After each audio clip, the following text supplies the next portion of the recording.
Hey guys, welcome back to my channel. मैं हूं अंजलि और आज हम बात करेंगे रेडियो फार्मास्यूटिकल्स एंड ऑर्गन्स के बारे में। तो आपका ये इसमें हम वीडियो में डिस्कस करने वाले हैं आपके कौन कौन से रेडियो फार्मास्यूटिकल्स आपके किस ऑर्गन के लिए यूज़ होते हैं। देखिए, इससे पहले भी वैसे मैंने ये टेबल डिस्कस कर रखी है, लेकिन आपका क्योंकि डिमांड रहता है कि मैम शॉर्ट वीडियो बनाइए, तो ठीक है मैं बना देती हूँ।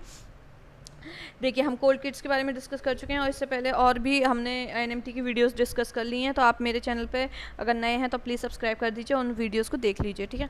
अब हम बात करते हैं अपना टॉपिक के बारे में, रेडियो फार्मास्यूटिकल एंड ऑर्गन्स के बारे में। रेडियो फार्मास्यूटिकल्स में देखिए आपका 133 रेडियो फार्मास्यूटिकल्स क्या होते हैं, फिर से मैं आपको एक बार बता देती हूँ रिविजन के लिए। वे ऐसे ड्रग्स आपके मेडिकल में जो आपकी रेडियो एक्टिव मटेरियल को यूज़ करके या उनको कंबाइन करके बनते हैं, ठीक है। रेडियो एक्टिविटी की आप सीरीज़ भी देख सकते हैं। तो ऐसे ड्रग्स जो आपके रेडियो एक्टिव मटेरियल को यूज़ करके बनते हैं वो होते हैं आपके रेडियो फार्मास्यूटिकल।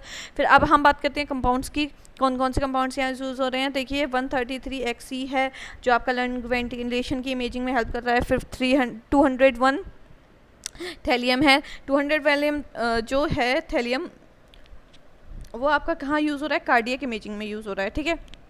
उसके बाद आपका रेडियो आइसोटोप जो 99M TCNAI है वो आपका थायराइड इमेजिंग में। 51 CR लेबल्ड RBC आपका लीवर स्प्लीन किडनी के लिए। 67 GA लेबल्ड सिट्रेट आपका ट्यूमर डिटेक्शन और इन्फेक्शन के लिए। 111 IN लेबल्ड ल्यूकोसाइट्स आपका डिटेक्ट करता है एक्यूट इन्फेक्शन को। फिर 75 SE सेलिनोमिथायोन आपका किसको डिटेक्ट करता है, पेनक्रियास लोकलाइजेशन के लिए। 75 SE कोलेस्ट्रॉल को डिटेक्ट करता है, ठीक है। सॉरी, जो 75 SE कोलेस्ट्रॉल है वो आपका कॉर्टेक्स लोकलाइजेशन के लिए होता है। और 10th है आपका 81M क्रिप्टन गैस, ठीक है, ये आपका लंग वेंटिलेशन के लिए यूज़ होता है। इसके अलावा आपकी थेरेपी के लिए कौन कौन से यूज़ करते हैं, तो देखिए थेरेपी के लिए 131 आयोडीन आप थायराइड कैंसर के लिए यूज़ कर रहे हैं। 131 आयोडीन आप हाइपर थायराइडिज्म के लिए यूज़ कर रहे हैं, ठीक है। फिर उसके बाद 90Y आप और 19 आप किसके लिए यूज़ कर रहे हैं, नॉन हॉटकिन्स लिम्फोमा के लिए यूज़ कर रहे हैं, ठीक है। और ठीक है, इसमें आप जिबेलिन इसके नाम भी देखिए, आपके जो ड्रग्स होते हैं उनके जो ट्रेड नेम होते हैं वो अलग होते हैं, ठीक है। और ये वीडियो हम पहले डिस्कस कर चुके हैं, लेकिन आपकी डिमांड के ऊपर शॉर्ट वीडियो मैं बना रही हूँ। और 131 इसमें आई दे रखा है और ये 90Y आपका ये नॉन हॉजकिन्स लिम्फोमा के लिए होता है, ठीक है। और आप इसको कैप्सूल की फॉर्म में या लिक्विड फॉर्म में एडमिनिस्टर कर सकते हैं, ठीक है। फिर उसके बाद हम बात कर लेते हैं हमारे रेडियो फार्मास्यूटिकल्स की डिज़ायरेबल प्रॉपर्टीज़ के बारे में। तो ये देखिए आपका क्या होता है कि आपका जो टारगेट के लिए बना है वहाँ पे ये एफिशिएंटली वर्क करना चाहिए। फिर सेकंड थिंग आपका बॉडी में से जल्दी से एलिमिनेट होना चाहिए। और दूसरी बात उसकी जो हाफ़ लाइफ है, देखिए अगर आप बॉडी की थेरेपी के लिए यूज़ कर रहे हैं तो उसका हाफ़ लाइफ आप अलग तरीके से देखेंगे। और अगर आप रेडियो डायग्नोस्टिक में यूज़ कर रहे हैं ना जैसे, तो आपका हाफ़ लाइफ ऐसा भी नहीं होना चाहिए, उसका इतना कम भी सेकेंड्स विदिन सेकेंड्स का भी नहीं होना चाहिए, विदिन मिनट्स का कि आपने प्रोसीजर नहीं कर पाया उससे पहले वो डिके हो गया। या फिर इतना लंबा भी नहीं होना चाहिए कि आपका प्रोसीजर नहीं हो पाया तब तक उसका चल ही रहा है, मतलब प्रोसीजर होने के बाद भी वो कंटिन्यू है, आपकी बॉडी में से रेडिएशन एमिट कर रहा है। तो ऐसे तो कैंसर का भी खतरा हो सकता है पेशेंट को। तो आपको हाफ लाइफ यहाँ पे बहुत इंपॉर्टेंट रोल प्ले करती है, ठीक है। तो फिर उसके बाद है इसमें लो टॉक्सिसिटी, लो टॉक्सिक होना चाहिए, बॉडी के लिए हार्मफुल नहीं होना चाहिए। GFR वगैरह आपका सब मैटर करेगा इसमें, जो कि हम डिस्कस कर चुके हैं। फिर उसके बाद आपका इन विट्रो और इन विवो आपके जो स्टेबल प्रोडक्ट्स होते हैं वो बनने चाहिए इससे। और इलेक्ट्रिकल कंटामिनेशन इसमें मिनिमम होना चाहिए। और इसमें अलग आपका क्या है कि ये आपको रिजीली अवेलेबल होने चाहिए, ठीक है। अब आप यहाँ देख सकते हैं कि गामा कैमरा दिखा रखा है और इसमें बता रखा है कि इसका वर्किंग कैसे हो रहा है, ठीक है। फिर उसके बाद देखिए हम सेफ्टी प्रिकॉशन की बात कर लेते हैं। सेफ्टी प्रिकॉशन में अब देखिए अभी हमने देखा था कि आप स्पिल्स, इससे पहली वाली वीडियो में स्पिल्स को हैंडलिंग कैसे कर रहे थे, तो यही चीज़ इसमें अलग लैंग्वेज में थोड़ा डिफ़र करके बता रखी है, ठीक है। यहाँ आप हैंडलिंग इसमें रेडियो आइसोटोप्स का बता रखा है, तो वही हैंडलिंग होती है क्योंकि आपके केमिकल्स वहाँ यूज़ होते हैं, यहाँ भी केमिकल्स हैं। और दूसरी बात ये एमिट कर रहा है रेडिएशन को, ठीक है। तो देखिए GRP जो होता है इसको आप स्ट्रिक्टली फॉलो कीजिए, ठीक है।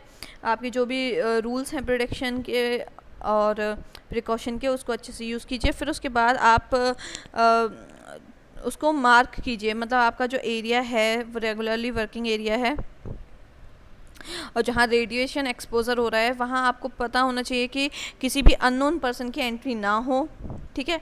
उसको आप अननेसेसरी कुछ भी आपका मटेरियल है जैसे वहाँ, वो वहाँ नहीं जाना चाहिए, ठीक है। और दूसरी बात कि आप का जब रेडियो न्यूक्लियाइड्स यूज़ में नहीं है तो आप उसको सील्ड कंटेनर में रखिए, मतलब ऐसे कंटेनर में रखिए जहाँ तक यहाँ पे किसी की अप्रोच ना हो पाए, जहाँ ये कंटामिनेट ना हो पाए, ठीक है। अब आप इसको यूज़ कर रहे हैं तो आप इसको में प्रोटेक्टिव क्लॉथिंग का यूज़ कीजिए, रेडिएशन मॉनिटरिंग डिवाइसेस का यूज़ कीजिए। फिर उसके बाद आपका वर्क एरिया है वो कवर होना चाहिए प्लास्टिक और ग्लास के साथ, स्टेनलेस स्टील के साथ। फिर इसके बाद आपका जो ट्रे है उसमें एक अब्जॉर्बेंट पेपर होना चाहिए, ठीक। और अगर किसी भी तरीके का स्पिल हो जाता है या कंटामिनेशन हो जाता है, जो कि हम डिस्कस कर चुके हैं, और do not pipe it by mouth, आप किसी भी केमिकल को आप ऐसे माउथ से पाइप इट नहीं कर सकते हैं। आपको अपने कुछ भी केमिकल लेने के बाद आपको अपना हैंड वॉश करना चाहिए। एंड उसके बाद आप जो केमिकल है उसको आप फोर्सेप से उठाइए या फिर आप उसके लिए सूटेबल इंस्ट्रूमेंट्स का यूज़ कीजिए। और उसके बाद आप जो हाँ भी जो अनसील्ड रेडियो न्यूक्लाइड्स हैं, ठीक है, वहाँ पे आप ना स्मोकिंग कीजिए ना ड्रिंकिंग कीजिए, ऐसा कुछ भी इलीगल एक्टिविटीज़ या बहुत ही क्या बोलते हैं जिसको, आप ऐसी एक्टिविटीज़ नहीं कीजिए जो आपको हार्मफुल हो सकें। और ये लैब है, कोई पब्लिक प्लेस नहीं है, तो आप इन सब चीज़ों का याद रखिए कि आप वहाँ एक्टिविटी क्या कर रहे हैं, किस तरीके से कर रहे हैं, पूरी सेफ्टी के साथ कर रहे हैं या नहीं, ठीक है। और जो केमिकल यूज़ में नहीं है उसको आप तुरंत सील पैक कीजिए, ठीक है। फिर उसके बाद आपके इसमें दे रखा है रेडिएशन सर्वे मीटर जो होता है वो आप यूज़ कीजिए, ठीक है, सेफ्टी वर्कर्स के लिए। और survey wide test suggestion action label इसमें दे रखा है अनरिस्ट्रिक्टेड एरिया के लिए 0.25 mR पर हार मेलिरोइंजन और रिस्ट्रिक्टेड एरिया के लिए 20 mR पर हार, ठीक है। अब इसमें दे रखा है कि आर रेडियो फार्मास्यूटिकल सेफ, ठीक है। चलो इसको वीडियो में नेक्स्ट वीडियो में डिस्कस करेंगे, तब तक के लिए बाय। और प्लीज़ वीडियो को सब्सक्राइब कीजिए।